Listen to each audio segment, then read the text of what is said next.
১৯৫২ সালের ২১শে ফেব্রুয়ারি ভাষার জন্য যে আগুন জ্বলে উঠেছিল সে আগুন ছড়িয়ে পড়েছিল বাংলার সর্বত্র।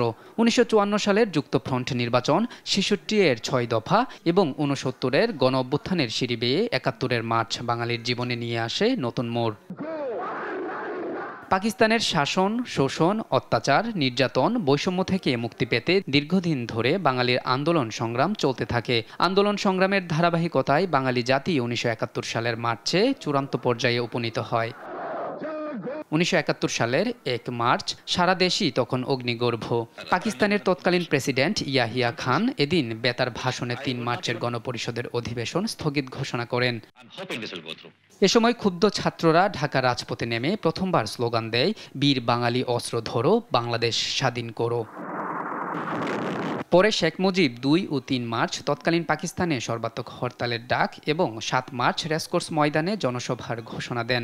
এরপর ২ মার্চ প্রথম ঢাকা বিশ্ববিদ্যালয়ে বাংলাদেশের জাতীয় পতাকা উত্তোলন করা হয়। একে একে পার হয় উত্তাল মার্চের ২৫টি দিন।